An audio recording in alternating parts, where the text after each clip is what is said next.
नाट्य तरंग। आज इस कार्यक्रम में गुरुदेव रविंद्रनाथ टैगोर के बांग्ला उपन्यास चोखेर बाली का रेडियो नाट्य रूपांतरण आप सुनेंगे, आंख की किरकिरी। रूपांतरकार एवं निर्देशक नंदलाल शर्मा। प्रस्तुत है आंख की किरकिरी, इस नाटक का पहला भाग। मैं हूं महेंद्र, बचपन से ही उच्च रंग खेल रहा हूं। मैं अपनी इच्छा पर दूसरे का अंकुश सहन नहीं कर सकता। घर में मैं हूं, मेरी मां राजलक्ष्मी है और काकी अन्नपूर्णा। इसके अलावा मेरा बचपन का परम मित्र बिहारी है। हाँ, मैं महेंद्र का परम मित्र हूं। वैसे मेरा कोई न कोई है। महेंद्र की मां को ही अपनी मां समझता हूं और अन्नपूर्णा काकी को काकी। काकी साक्षात देवी है। मैं उनकी भक्ति करता हूं। शादी के लिए काकी की भांजी आशा को मैं देखने गया। लड़की सुंदर और सुशील थी। लड़की देखने महेंद्र भी मेरे साथ गया था।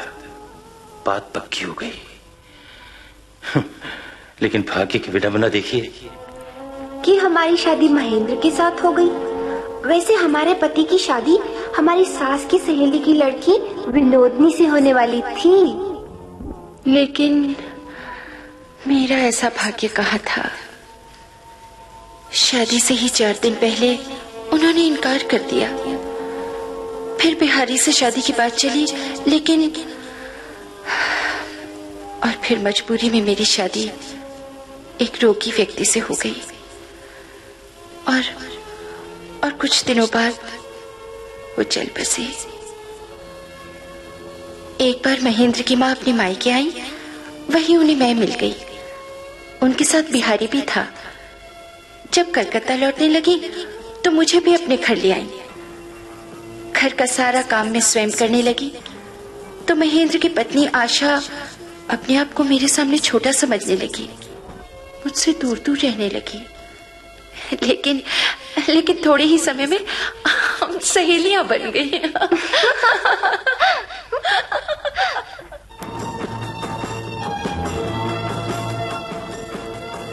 अब आशा, महेंद्र और मेरी सभा रोज ही जमने लगी। लेकिन घर के कामकाज में मैंने किसी प्रकार की शिथिलता नहीं आने दी। रसोई पानी, कामकाज, माँ की सेवा सब करने के बाद ही मैं आमोद प्रमोद में सम्मिलित होती थी। मुझे इतना काम करते देख महेंद्र कहता,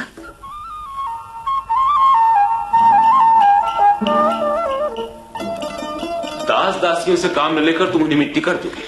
अरे काम न करके स्वयं मिट्टी होने से तो अच्छा ही है। जाओ, तुम कॉलेज जाओ। लेकिन आज इस मौसम में? नहीं, ये नहीं होगा। गाड़ी तैयार है, कॉलेज जाना ही पड़ेगा। सच विनोद, तुमने आकर इस घर की काया ही पलट कर दी। घर का नक्शा ही बदल गया। कपड़े यथास्थान पर तैयार। हर जगह तुम्हारी सेवा का अनुभव करता हूं। आशा को तो किसी काम का शऊर ही नहीं।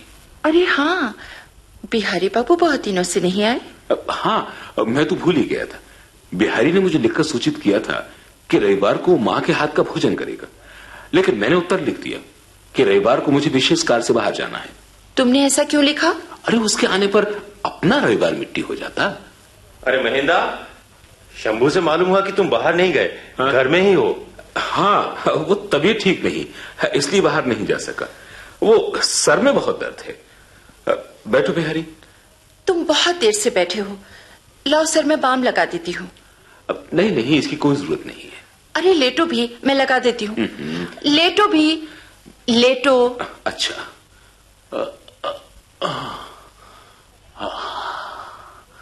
कुछ आराम मिल रहा है? हाँ। अरे विनोद भाभी, ऐसी सेवा टहल होने पर तो रोग घटेगा नहीं, बढ़ जाएगा। हम मूर्ख स्त्रियां ऐसे क्या जाने। आप लोगों के डॉक्टरी शास्त्र में कदाचित ऐसा ही लिखा होगा। ठीक तो है। अरे ये सेवा देखकर तो मेरे सर में भी दर्द हो रहा है, किंतु मेरे जैसे अभागे कपाल को बिना चिकित्सा के ही चटपट ठीक हो जाना पड़ता है। महेंद्र भैया के सिर में जोर अधिक है। मुझे क्या आवश्यकता है? मित्र ही मित्र की चिकित्सा करें। ठीक है, मित्र की चिकित्सा मित्र ही करेगा।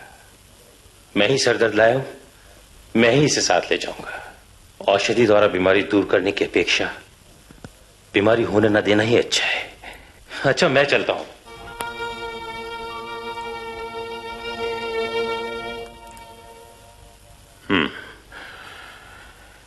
अब दूर रहने से काम नहीं चलेगा। जैसे भी हो मुझे इनमें शामिल होना ही पड़ेगा। कई दिनों से पढ़ाई में व्यस्त रहने के कारण मैं इधर नहीं आ सका। मुझे क्या मालूम था कि इस बीच मामला यहां तक बढ़ गया है। नहीं नहीं, अब इनसे दूर रहने से काम नहीं चलेगा। अब इनसे दूर रहने से काम नहीं चलेगा। मालूम होता है बिहारी बाबू को ये सब अच्छा नहीं लग रहा। जब मैं महेंद्र के सर पर बाम लगा रही थी, बिहारी बाबू की आंखों में मैंने देखा कि वे मानो ये अभिनय देखकर मुस्कुरा रही थी। मालूम होता है इस आदमी को धोखा देना कोई सरल काम नहीं। कुछ भी उसकी दृष्टि से छिपा नहीं रह सकता। ओह, यहाँ क्यों आई?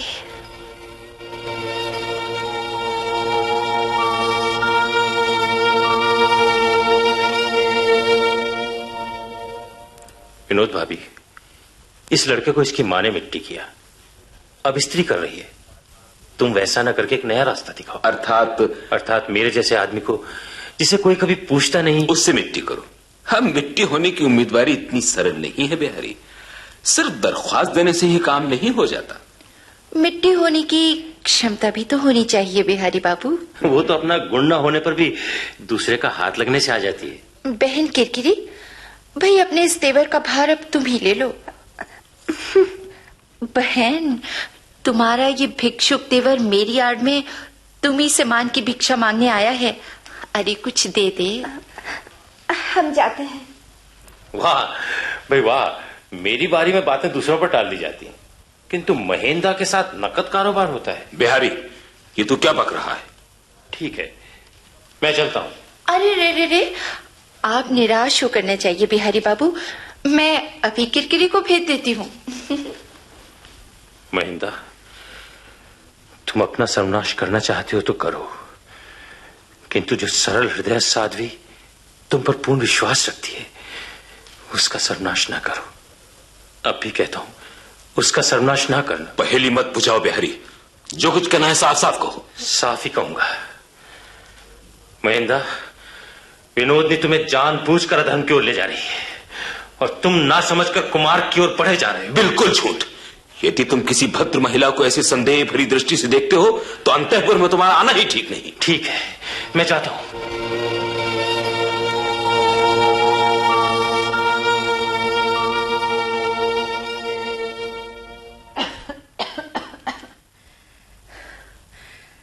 बेटी, तू अपना भी ख्याल रखा कर। अरे जब से मैं बीमार हुई हूँ तो हर समय मेरी ही सेवा में लगी रहती है।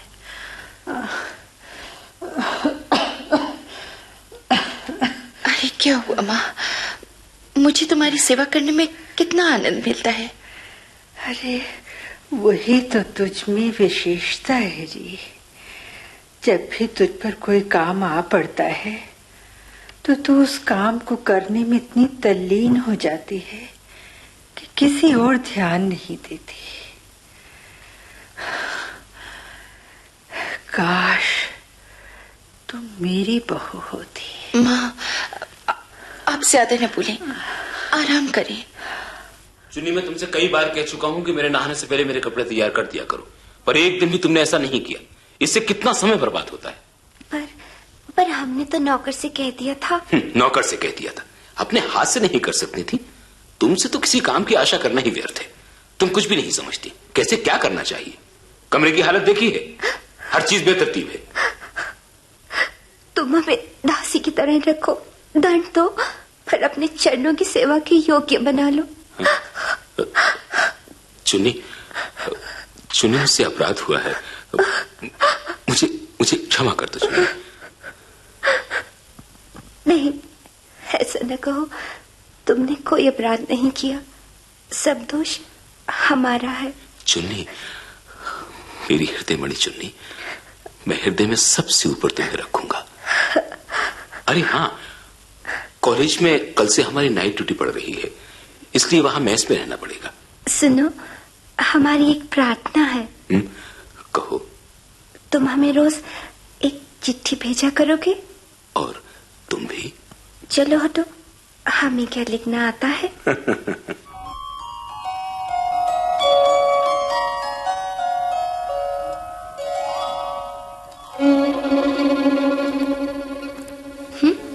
माँ को प्रणाम करके मुझसे बगैर मिले ही चले गए।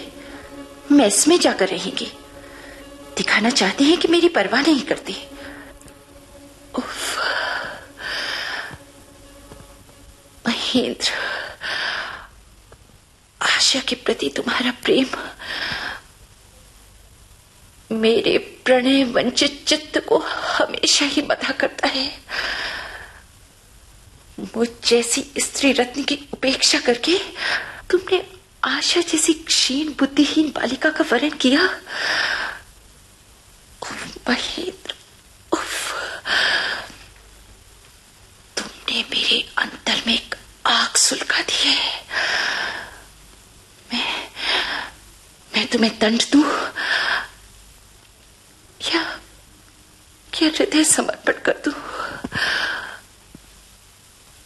ये आग हिंसा की है क्या प्रेम की? पर चाहे जिस कारण भी हो, चलने के लिए या चलाने के लिए मुझे महेंद्र की जरूरत है। हाँ, मुझे उनकी जरूरत है, मुझे उनकी जरूरत है। वो जाएंगे कहाँ जाएंगे? वो उन्हें लौटना ही होगा। वो मेरे हैं, वो मेरे हैं, वो मेरे हैं।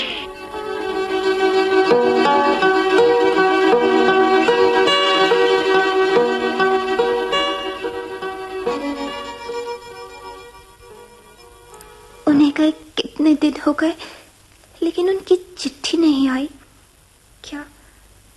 क्या अभी भी वो हमसे गुस्सा है? उन्हें क्या मालूम, हम अपनी हर शाम उनकी चीजों को स्पर्श करके काटा करते हैं।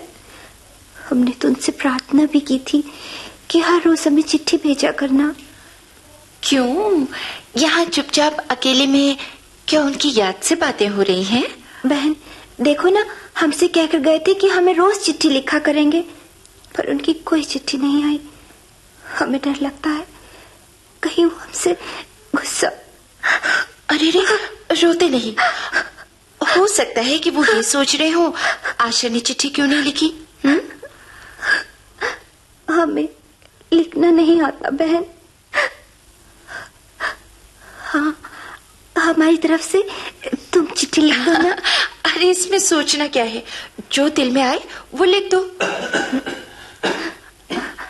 अब हम चलते हैं। ये क्या बिहारी बाबू, क्या आप बीमार हैं? नहीं तो दोनों आंखें सुर्ख क्यों हैं? अरे हाँ विनोद भाभी, महेंद्र कहाँ गया है? कॉलेज में विशेष काम है, ऐसा कह के गए हैं। विनोद भाभी, तुम आशा की देखभाल करना। आशा इतनी सरला है कि किसी को चोट पहुंचाना नहीं जानती, यहां तक कि आघात से अपनी रक्षा करना भी नहीं जानती। आप निश्चिंत रहें बिहारी बाबू, मेरी आंख की किरकिरी के लिए चिंता करके अपने आप को अधिक कष्ट न दें। अच्छा, मैं चलता हूं। आशा के लिए बिहारी बाबू का हृदय कितना व्यथित है। महेंद्र ने आशा से विवाह किया, उस आशा से जिसके साथ बिहारी की बात पक्की हुई थी। वो ही बिहारी बाबू आशा की आंखों में आंसू नहीं देख सकते। वो चाहते हैं कि विनोदिनी हमेशा आशा के आंसू पूछने के लिए तैयार रहे। ऐसा लगता है जैसे मैंने इसीलिए जन्म लिया है कि मैं आशा के रास्ते के कांटे चुनूं, आशा के सुख में जरा भी कमी ना आने दूं। लेकिन नहीं, मैं एक बार इस महेंद्र को, इस बिहारी को धूल में गिराना चाहती हूँ। या तो आशा ही रहेगी या विनोदिनी।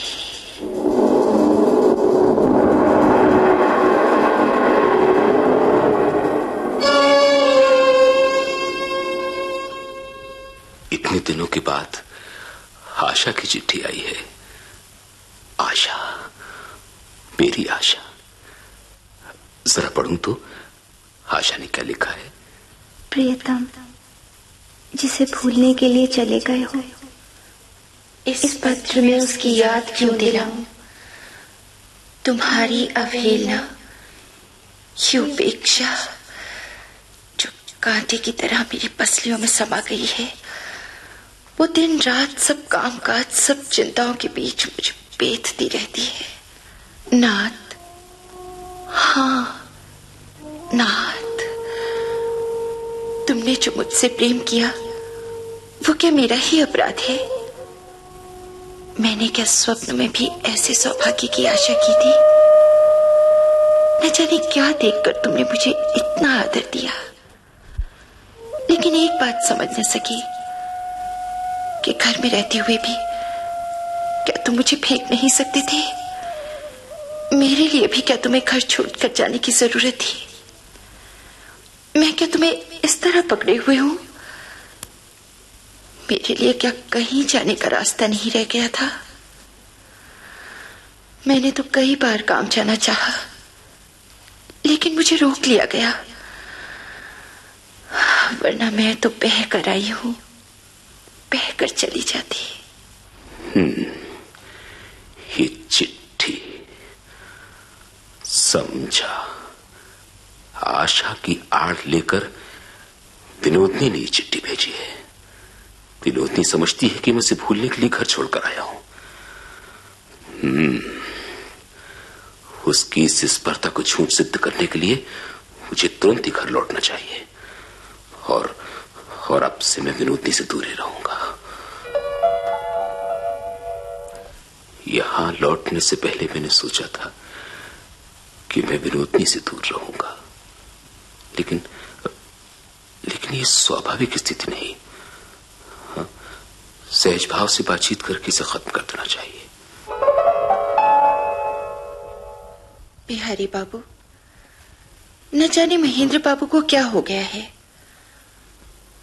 मुझे अपनी किरकिरी के लिए बड़ी चिंता हो रही है।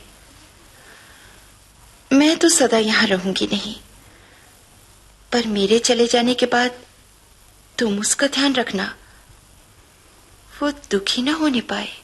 भाभी, तुम्हें रहना ही पड़ेगा। तुम्हारा अपना कोई नहीं। तुम इस सरला बालिका की सुख दुख में रक्षा करने का भार अपने ऊपर ले लो। लाला जी, मैं सदा यहां कैसे रहूंगी? लोग क्या कहेंगे? लोग जो कहें कहने दो। तुम देवी हो। संसार के निष्ठुर आघात से बालिका की रक्षा करना तुम्हारे ही योग्य काम है। भाभी, पहले मैंने तुम्हें नहीं पहचाना था।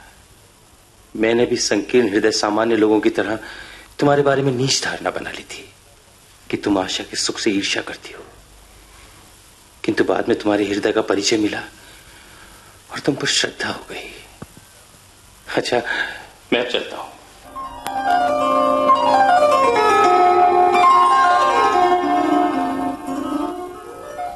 सुनो, तुम तो काशी जाकर अपनी काकी से मिलाए और उनका हमारे लिए दिया उपहार सिंदूर की डिब्बी भी ले आए। सुनो, हमें भी एक बार मौसी की चरण धूली लेने जाने दो ना। चुन्नी, तुम्हें तुम्हारी पुण्यवती मौसी का आशीर्वाद है। वे तुम्हारे ही मंगल के लिए अपना सर्वस्व त्याग कर चली गई। तुम्हारा कभी कोई अकल्याण नहीं हो सकता। मौसी, तुम्हारा आशीर्वाद सदा मेरे स्वामी के साथ रहे। सुनो, क्या तुम मेरी एक प्रार्थना पूरी करोगे?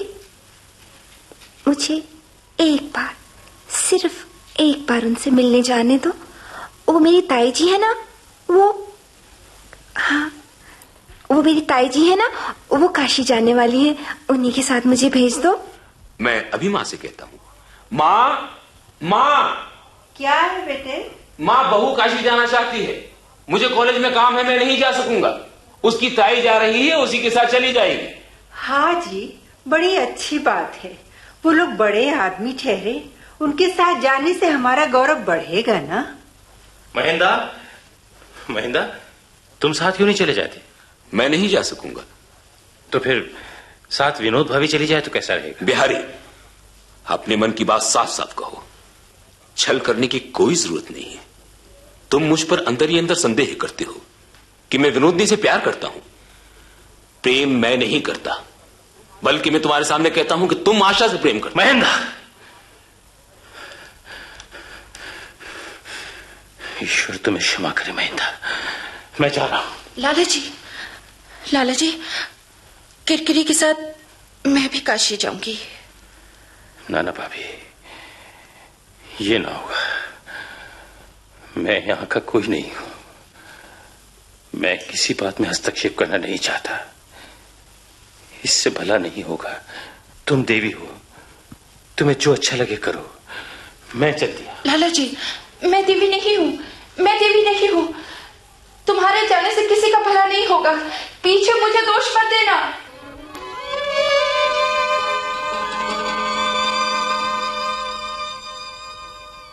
समझ में नहीं आता, ऐसे स्पष्ट आरोप का भी प्रतिवाद बिहारी ने क्यों नहीं किया।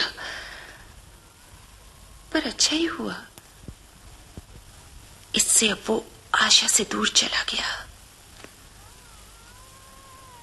वो कई दिनों से यहां आए नहीं थे। महेंद्र ने जब कहा कि तुम आशा से प्रेम करते हो, तब उस समय बिहारी का चेहरा कैसा रक्तहीन हो गया था। मैंने बिहारी को एक पत्र लिखा। लाला जी, उस दिन तुम्हारा शुष्क मुख देखने के बाद मैं निरंतर प्राण मन से कामना कर रही हूं कि तुम स्वस्थ हो जाओ। जैसे थे वैसे ही। वो सहज हंसी, वो उदारवाणी फिर कब सुनूंगी। एक पंक्ति लिखकर मुझे जता देना, तुम कैसे हो। तुम्हारी विनोद भाभी। विनोद की चिट्ठी लेकर दरबान बिहारी के यहाँ गया तो मालूम हुआ कि बिहारी रात की गाड़ी से पश्चिम की ओर चला गया है। जब दरबान चिट्ठी लेकर वापस लौट रहा था तो उसे मैं मिल गया।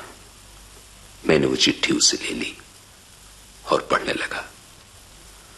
समझ में नहीं आता कि विनोदनी के मन की गति किस ओर है तो क्या मैं विनोदनी से प्रेम नहीं करता कहकर मैंने जो उसका तिरस्कार किया है, उसी के कारण अभिमानवश मेरी आशा छोड़ दूसरी ओर जा रही है।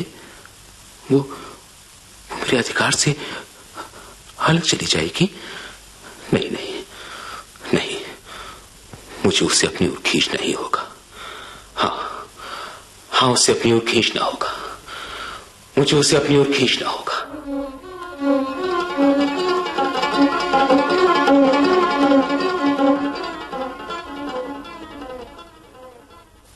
व्यर्थ खड़ी हो, भेंट नहीं होगी।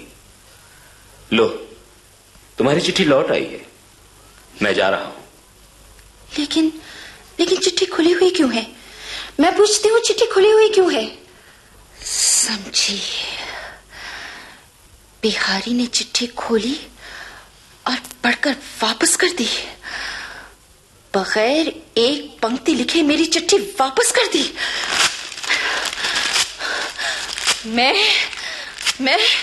मैं अपने चारों ओर आग लगाकर सब भस्म कर दूंगी। मुझे सुख न मिला तो ना सही, लेकिन जिन्होंने मुझे कृतार्थता से भ्रष्ट किया है और समस्त संभावित संपदा से वंचित कर दिया, उन्हें परास्त कर धूल में मिला देने से ही मेरे जीवन का उद्देश्य पूरा होगा। तभी मेरे जीवन का उद्देश्य पूरा होगा। तभी मेरे जीवन का उद्देश्य पूरा होगा।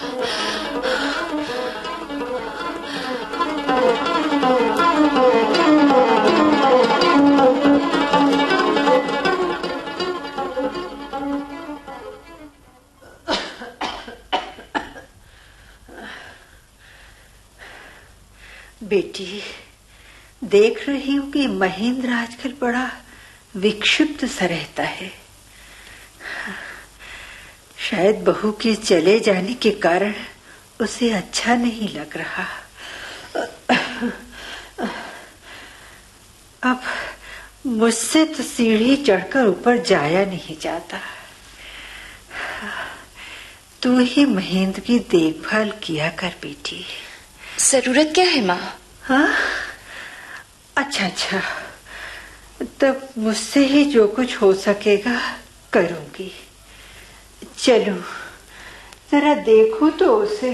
नहीं माँ, तुम्हारी तबीयत ठीक नहीं है, तुम मत जाओ, मैं जाती हूँ। जो तुम्हारी आज्ञा होगी करूंगी। कई दिन से तुम्हारे खाने पीने के समय हाजिर नहीं रह सकी। कोई गलती हो तो क्षमा करना। कभी कभी ऐसी गलती का होना अच्छा है, क्योंकि बाद में ब्याज सहित वसूल किया जा सकता है। महाजन बताएंगे कि ब्याज कितना हुआ? खाने पीने के बाद हाजिरी को बात करके भी कुछ निकलेगा ही। तुम्हारा हिसाब कितना कठोर है। जो एक बार तुम्हारे हाथ में पड़ गया उसका फिर उद्धार नहीं। हिसाब जो है, पर अदायगी में क्या मिल पाएगा? अदायगी लायक यहाँ है ही क्या? तब भी तो बंदी कर रखा है। किरकिरी, क्या ये तुम्हारे लिए जेल खाना है? कौन जाने, बाद में तुमसे कौन जीत सकता है। अच्छा जाती हूँ, काम बहुत है। जब बंधन स्वीकार किया है तो जाती कहाँ हो? छी, छोड़ो। जिसे भागने का कोई रास्ता नहीं उसे बांधने की चेष्टा क्यों?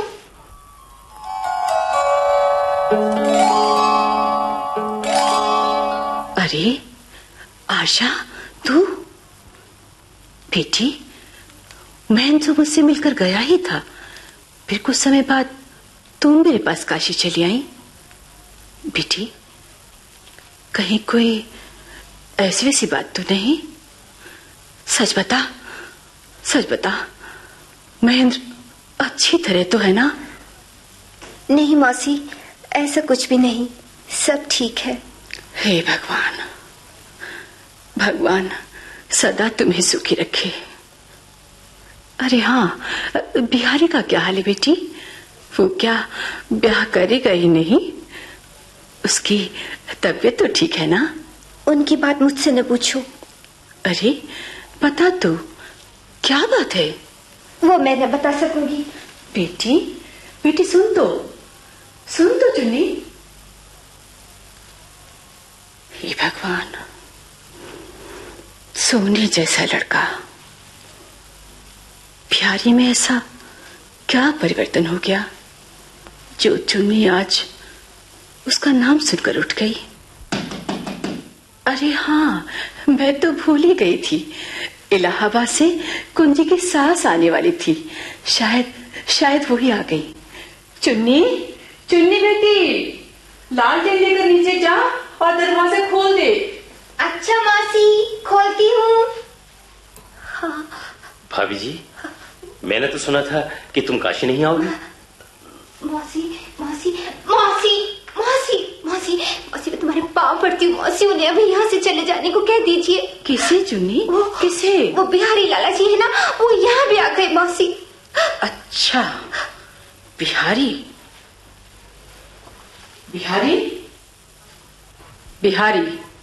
काकी, मैं तुम्हारे मंगल चरणों का आश्रय लेने आया था। क्या? बस कुछ न कहो, चलता हूं। प्रणाम।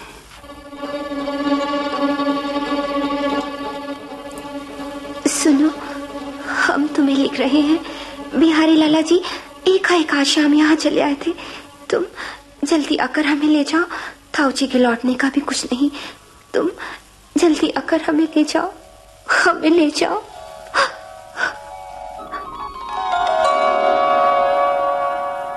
गुरुदेव रविंद्रनाथ टैगोर के बांग्ला उपन्यास चोखेर बाली का रेडियो नाट्य रूपांतरण आंख की किरकिरी का पहला भाग अभी आपने सुना। रूपांतरकार एवं निर्देशक नंदलाल शर्मा। ये हमारे आकाशवाणी जयपुर केंद्र की प्रस्तुति थी। आप सुन रहे हैं विविध भारती।